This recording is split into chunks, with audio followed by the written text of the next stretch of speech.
Morning everyone and welcome back to my YouTube channel let's discuss. Friends, आज हम पढ़ेंगे class 10th विषय हिंदी और यह वर्कशीट नंबर 62 है जो कि आपका 2 दिसंबर 2020 के लिए है। तो आइए इसे प्रॉपर वे में अच्छे से डिस्कस करते हैं। फ्रेंड्स, अगर आप हमारे चैनल पे नए हैं तो हमारे चैनल को सब्सक्राइब कीजिए और हमारे इस वीडियो को लाइक कीजिए और बेल आइकन को प्रेस कीजिए ताकि आपको लेटेस्ट नोटिफिकेशन मिलते रहे। तो आइए इसे बेहतर तरीके से समझने का प्रयास करते हैं और इसके साथ मैंने इसके सॉल्यूशन को भी अटैच किया। तो बच्चों, अब हम व्याकरण साहित्य के एक महत्वपूर्ण अंग को रस जानेंगे, यानी रस किसे कहते हैं उसको हम पढ़ने जाने वाले हैं। और इससे पहले भी हमने पढ़ा है जो रस क्या है, ठीक है। तो जब हम कोई कविता, कहानी, नाटक, उपन्यास आदि को पढ़ते हैं तो हमें कुछ अनुभूति महसूस होता है। बच्चों, अब तक आपने जाना है कि काव्य साहित्य को पढ़ने सुनने से उत्पन्न होने वाले आनंद की अनुभूति को ही रस कहा जाता है। अर्थात काव्य साहित्य को पढ़ने से हमें जो अनुभूति मिलती है, हमें जो आनंद होता है, उसे हम रस कहते हैं। रस के अंग, रस के 4 अंग अस्थाई भाव, विभाव, अनुभाव और संचारी भाव होते हैं।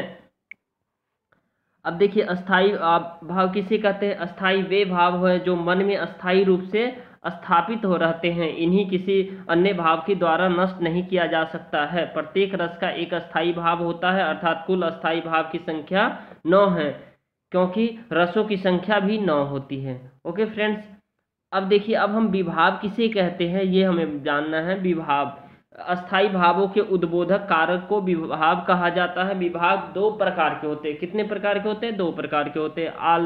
आलंबन और विभाव और उद्दीपन विभाव। आलंबन विभाव, जिसका आलंबन या सहारा पाकर अस्थाई भाव जगते हैं, आलंबन विभाव कहलाता है।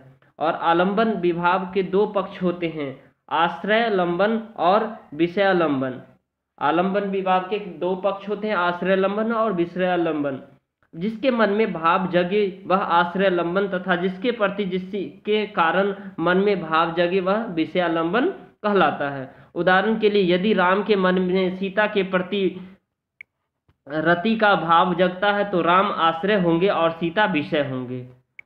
अब हम देखते हैं यहाँ उद्दीपन विभाव, जिन वस्तुओं या परिस्थितियों को देखकर अस्थाई भाव उद्दीपन होने लगता है, उद्दीपन विभाव कहलाता है। जैसे कि चांदनी, कोकिला, कूजन, एकांत स्थल, रमणीय, आधान, नायक या नायिका की शारीरिक चेष्टाएं आदि। उपयुक्त जानकारी के आधार पर निम्न प्रश्नों के उत्तर दीजिए। तो रस किसे कहते हैं? रस के 4 अंग कौन कौन से होते हैं? अस्थाई भाव की संख्या कितनी होती है? और फिर विभाव किसे कहा गया और यह कितने प्रकार के होते हैं? आश्रय और विषय से आप क्या समझते हैं?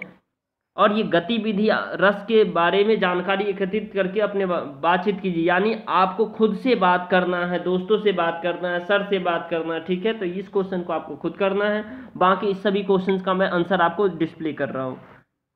क्वेश्चन नंबर फर्स्ट है हमारा, रस किसे कहा गया है? तो काव्य और साहित्य को पढ़ने सुनने से उत्पन्न होने वाले आनंद की अनुभूति को ही हम रस कहा जाता है।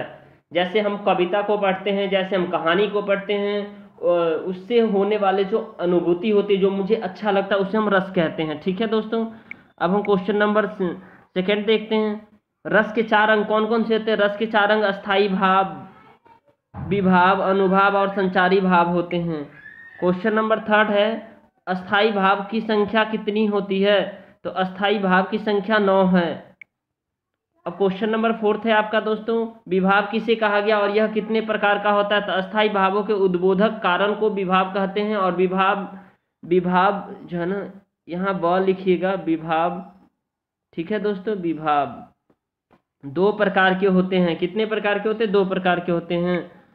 उसके बाद आपको क्वेश्चन पूछा है 5वां, आश्रय और विषय से आप क्या समझते हैं? तो आश्रय, जिस व्यक्ति में अस्थाई भाव स्थिर होता है उसे आश्रय कहते हैं। जैसे श्रृंगार रस में नायक अथवा नायिका दोनों एक दूसरे के आश्रय होते हैं। उसी तरह विषय, जिस व्यक्ति या वस्तु के प्रति आश्रय के मन में रति आदि अस्थाई भाव उत्पन्न होता है उसे विषय कहते हैं। ओके फ्रेंड्स, तो आई होप आपको ये समझ में आ रहा होगा।